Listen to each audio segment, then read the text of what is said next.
Vamos entender esse Aixa aqui, por que o quadril está próximo do polo não é necessariamente estar errado. O que a gente tem que entender de Aixa? Que Aixa ele precisa ter uma linha, um vetor de força, a gente tem que respeitar os vetores de força, tem que saber se esse corpo realmente está sendo empurrado para cima.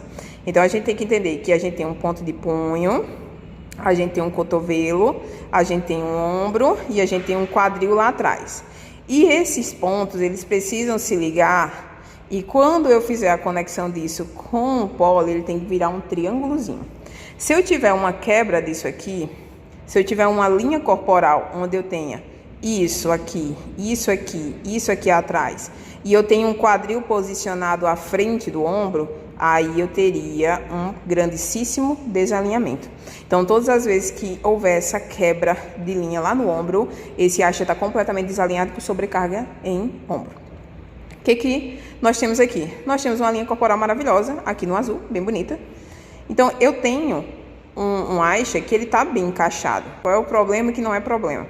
É o fato da minha aluna estar muito próxima do pole. Se ela estiver muito próxima do pole e ela ainda mantiver essa linha, ou seja, não tiver um quadril sendo puxado para dentro, está tudo bem. E o que faz esse quadril não ser puxado para dentro quando ele está tão próximo do pole? Porque, naturalmente, quando a gente aproxima demais, a gente é puxado para dentro do pole. A diferença é que eu tenho que pensar na biomecânica do movimento. Eu tenho que entender que essas pernas aqui, elas pesam para baixo.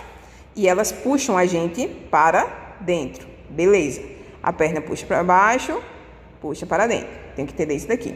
Se eu estiver com o quadril muito próximo do polo, o que vai acontecer? Vai passar muita perna aqui para frente.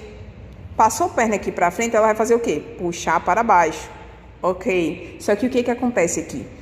Ao invés de abrir, quando a gente abre o Aixa com as pernas mais para frente, um Vzinho para frente, como acontece aqui, por exemplo, que eu estou com as pernas mais em Vzinho para frente aqui. Elas estão mais para frente. Elas não estão com abertura de middle split, essas pernas vão pesar mais para frente. O que a minha aluna fez aqui? Ela abriu as pernas para o lado, ela fez uma abdução máxima ali, jogando o movimento para um middle split.